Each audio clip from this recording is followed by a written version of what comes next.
अभिवादन स्वीकार करें। आप देख रहे हैं जनदर्शन न्यूज़। लोकसभा चुनाव रण के बीच आज सपा अध्यक्ष अखिलेश यादव बस्ती जनपद पहुंचे, जहां उन्होंने इंडिया गठबंधन प्रत्याशी राम प्रसाद चौधरी के लिए एक विशाल जनसभा को संबोधित किया। बस्ती के राजकीय इंटर कॉलेज पहुंचे अपार भीड़ को देखकर अखिलेश यादव काफ़ी जोश में नजर आए।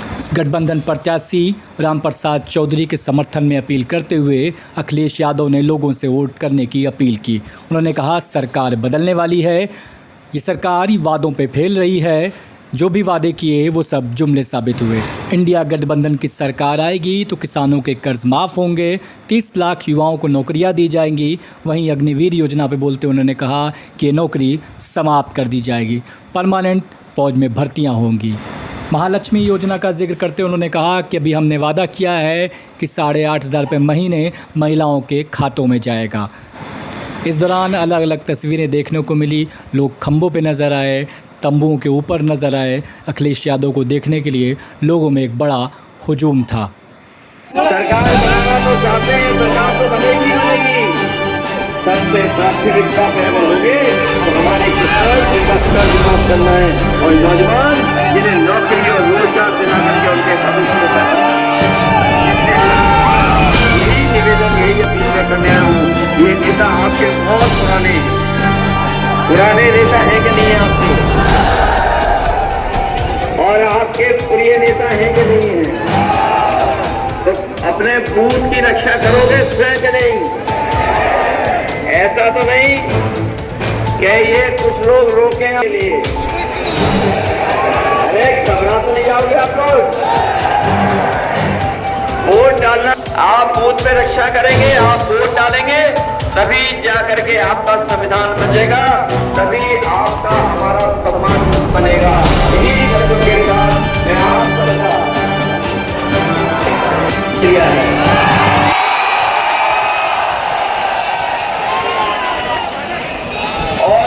तो ऐसा रहा है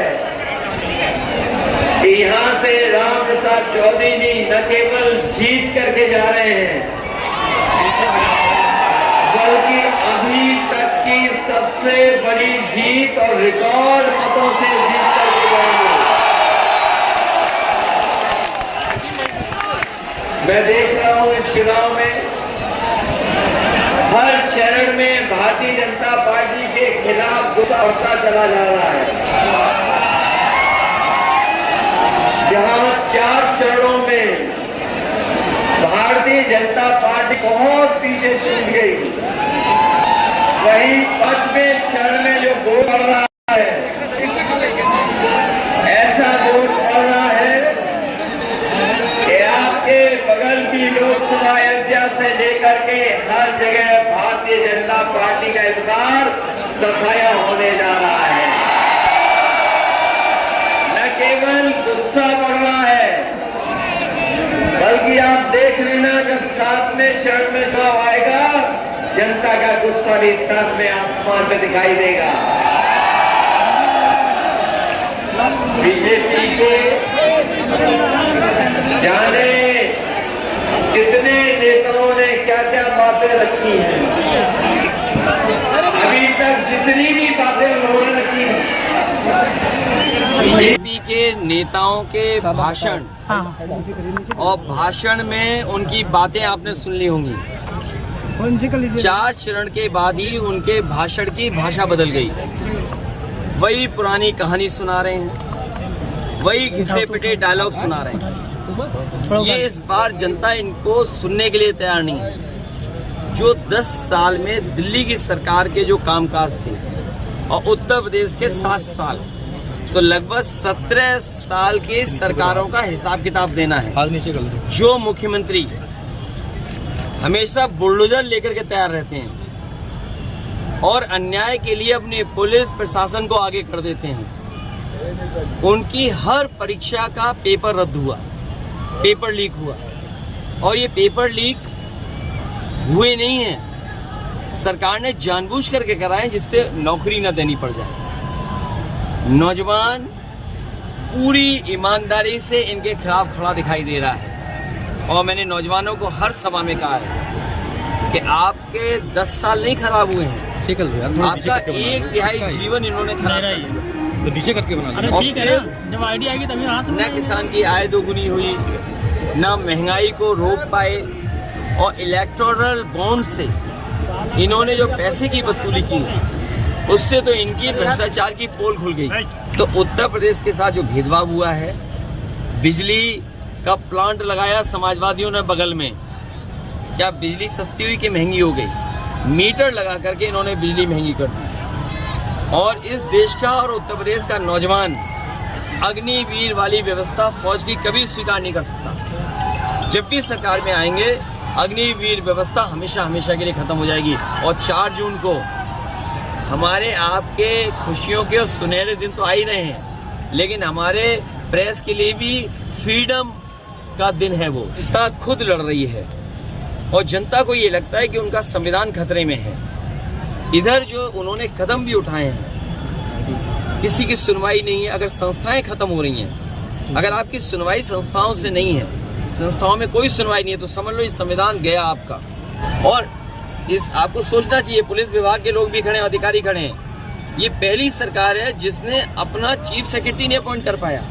न जाने कितने आईएएस अधिकारी बिना चीफ सेक्रेटरी बने रिटायर हो गए और आज भी दुखी मन बैठे हैं उनके बैच के लोग। और अभी तक सरकार के पास परमानेंट डीजीपी नहीं है। तो सोचिए आप, जो अभी तक दूसरे से लड़ते थे वो अपनों से ही लड़ रहे हैं। देखिए, जो कुछ होता है पीएमओ क्यों नहीं जानेगा, सीएम ऑफिस क्यों नहीं जानेगी? अगर वो बीजेपी के कार्यालय पे धरना देने जा रहे हैं तो उनके घर पे पुलिस जा रही है। और फिर आपने ईडी, सीबीआई, इनकम टैक्स का काम करने का तरीका तो देख लिया ना, कि जिन बच्चों का इन्होंने भविष्य छीना है, पेपर रद्द होने से जिन बच्चों की नौकरी नहीं हो पाई है, ऐसे 60 लाख बच्चे हैं जो समय समय पे परीक्षा लिखे हैं। अगर 60 लाख बच्चों के केवल हम माँ बाप जोड़ दें तो 60 लाख गुणा 3, 1 करोड़ 80 लाख, और 1 करोड़ 80 लाख को अगर भाग दे दें 80 लोकसभाओं से, तो हर लोकसभा में 2,25,000 वोट कम हुआ है सरकार का। 79 सीटें समाजवादी पार्टी और इंडिया गठबंधन जीत रहा है। एक क्यूटो में लड़ाई है। आखिर क्यों लड़ाई है सर? क्या सीटें जीत रहे हैं? क्या क्यों लड़ाई है सर? क्या इसके पीछे क्या कुछ तर्क है? क्यों लड़ाई है सर? इसके पीछे क्या कुछ तर्क अभी है? उसमें भी पता लग रहा है कि बहुत जल्दी आप वो भी खबर सुनेंगे, इनको अपने ही हरा रहे हैं, गठबंधन सरकार बना रहा है। योगी जी कह रहे हैं 400 पार कराओ, काशी मथुरा मंदिर पाओ। फिर मंदिर की राजी ये आपके जो मुख्यमंत्री हैं वो उल्टा पुल्टा मुख्यमंत्री हैं। 46 में 56, एक टांग पे योगा, देखा था आपने? कहते हैं सुबह 4 बजे सो के उठ जाते हैं। अरे भाई, 4 बजे सो के उठते हो, योगा करते हो, तो जब एक टांग पे खड़े हुए तो पूरे देश और दुनिया ने देखा कैसे डगमगा रहे थे। सर विपक्ष आपको सजा 400 पार, उन्हें गणित नहीं आता है। आज तक उन्होंने ये नहीं कहा 3x660 super critical thermal plant. ये जो बिजली का प्लांट लगा है ये है सुपर क्रिटिकल थर्मल प्लांट। आज तक उनके मुंह से सुना आपने? इसीलिए वो 400 पार बीजेपी का जो नारा है उसका इंटरप्रिटेशन नहीं कर पाए। इंटरप्रिटेशन ये है कि 543 में 400 पार, तो बची कितनी?